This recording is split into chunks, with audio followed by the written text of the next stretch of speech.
Good evening with the Lime Sports World. I'm Damien Best. Well, skipper Darren Sammy picked up 3 wickets in 4 overs as he led his teams fight back to win the second and final T20 International against Ireland.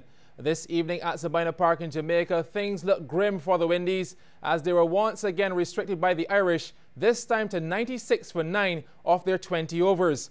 Andre Fletcher top scored with 19, while medium pacer Alex Krushak took 4 for 11. The Windies, however, defended that below par total, keeping Ireland to 85 for 8 in their 20 to win by 12 runs. Sammy took 3 for 22 as he upset the visitors' middle order amidst Gary Wilson's 35. The series therefore ends 1-1. South Africa finally showed up on day 2 of the second test against Australia at Port Elizabeth, resuming the day on 215 for 5 with A.B. de Villiers on 51 and J.P. Duminy on 2. The Proteas went on to score 423. De Villiers compiled his 19th Test 100, 116, while Duminy got his 3rd Test century, 123.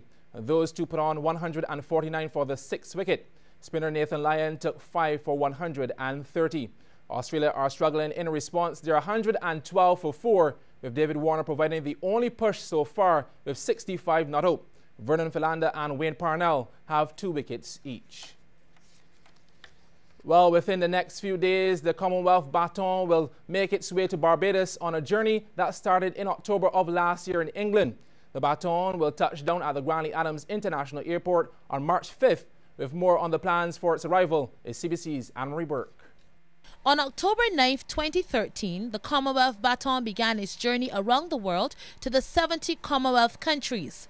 It left Buckingham Palace and has already traveled across Africa, Asia, and Oceania. On March 5th, it will arrive here in Barbados after a stop in neighboring Guyana.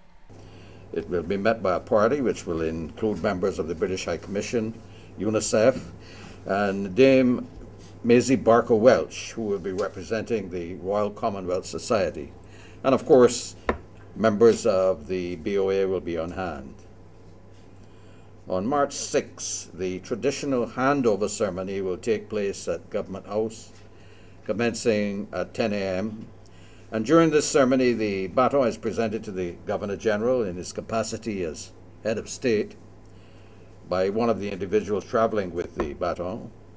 The Governor-General will then hand the baton to me as the leader of the Commonwealth Games movement in Barbados. And I, in turn, will pass the baton to the first runner in the relay, who will be none other than Her Excellency Victoria Dean herself, who, after her leg, will hand the baton to the second runner, Madam Justice Sandra Mason. After these first 2 runners, a series of runners selected from sports taking part in the Commonwealth Games will take the baton on a route passing a number of schools and finishing here at the Olympic Centre to a welcome by the Barbados Landship. The following day, the baton will also make a number of stops across the island at places of interest, and that will culminate with a special reception at the official residence of the British High Commissioner, Her Excellency Victoria Dean. Among the attendees will be the English cricket team, which will be on the island for their tour match with the West Indies. The baton leaves the island for Grenada on Saturday, March 8th. Anne-Marie Burke, CBC Sports. Well, thanks, Anne-Marie. The Barbados Olympic Association has named Ryan Brathwaite, not to be mixed up with our former World Hurdles champion, as ambassador to this year's Youth Olympic Games. Brathwaite was recently presented with the official road book from President of the Barbados Olympic Association, Steve Stout, which officially signaled his appointment. As outlined by the BOA's Secretary General, Erskine Simmons, the major part of Brathwaite's ambassadorial duties is to motivate the team to take the experience of the Games beyond the field of competition. Brathwaite sees the appointment as an honor, especially as he has a passion for working with youth. He assures that he'll start his duty well ahead of the Games.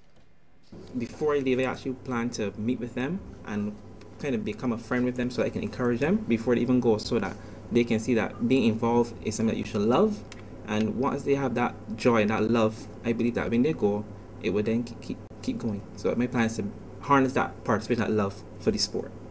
We're back. While a whopping 32 records fell at the Princess Margaret Secondary School Sports today at the National Stadium. In the end, it was defending champions Cox House who collected the most points, finishing with 950. Second place went to Aline, third Greenhalgh, and Peebles fourth. Aline House walked away with both the Victor and Victrix Rodorum titles in Shaquille Brown and Bianca Barton. CBC Sports was there for some of the events. Princess Margaret Secondary School Inter-House Sports. Let's take in a couple 400-meter races. And this is the under-13 girls, just about 120 meters to go. It's Peebles House out front. Aaliyah Ellis turning on the afterburners to slam the field in 70.69 seconds. And Rochelle Nurse of Greenhalgh eases into second place. The boys equivalent now, the closing stages of this one, is a tight race between Wayne Taylor Sargent of Cox House and Anton Mears of Aline. But it's Taylor Sargent in the red shirt who would bring the house down with what was a record time of 69.47 seconds, removing the old mark of 75.32. Mears also dipping under the record mark, 71.20 his time. In fact, the top three all records, Keon Waith of Greenhalgh, 72.39. Well, let's change events and take in some of the sprints now. Under 17 boys, 100 meters. Daniel Wilkinson of Greenhalgh ripping them to shreds. Say goodbye to the record. 11.48 seconds on the clock. The old mark, 11.79.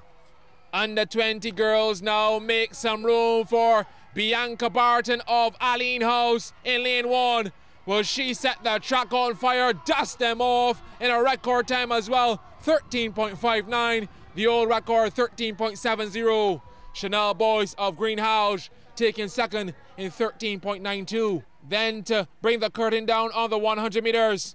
Good even start then. Shane Road of Cox House says, catch me if you can. He's in lane 4. Carl Haynes coming late, but Roy to finish in 12.03. Haynes of Aline, 12.17 taking silver. And Trey Belgrave of Cox, third, 12.21. Danger on and off the track at Princess Margaret Secondary.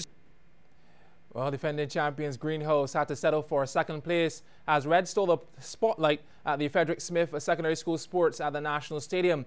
Red ended with 865 points, while Green got 814. Yellow and Blue were third and fourth, respectively. The victor Ludorum was Rico Hurley of Greenhouse, while Cherise Francis of Yellow collected the victrix. Let's take a look at the 400 meters. Frederick Smith Secondary Inter-House Sports and Lloyd Smith of Red House would set the tone in the 400 meters, winning the under 13 boys section in a 1 minute 5.58 seconds. Really no one else in sight. Now to the under 15 girls. We pick up this one with about 120 meters to go. The two Yellow House athletes, Cherise Francis and Brittany Thorington, striking a double blow for their house. And it's just a matter of gold and silver, and Francis would prevail in 1 minute 5.58 seconds. The boys equivalent in the closing stages now, and Jaden Jordan of Red House in lane 3 with a slender advantage. His housemate Donovan Branch has his eyes on gold as well. Who has the extra kick? It would be Jordan to seal the deal in 1 minute 3.37 seconds. Skip ahead to the under 17 boys, and Rico Hurley of Green took charge of this one from early, establishing a gap on the field. And he barely broke a sweat, showing good form, stopping the clock in 55.90.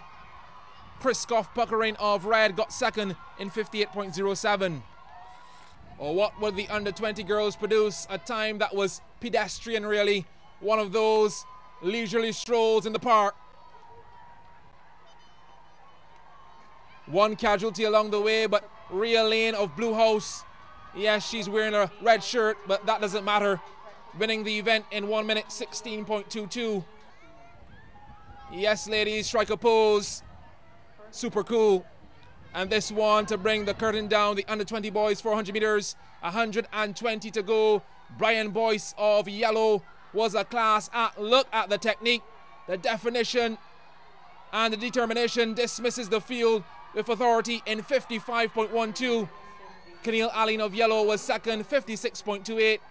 And O'Shea Grant making it a 1-2-3 for Yellow House. What a day at Frederick Smith Secondary School Inter-House Sports. Good times. Well, the annual Battle of the Sexes polo competition is in full swing, with games being played between the Holders Hill and Apes Hill grounds.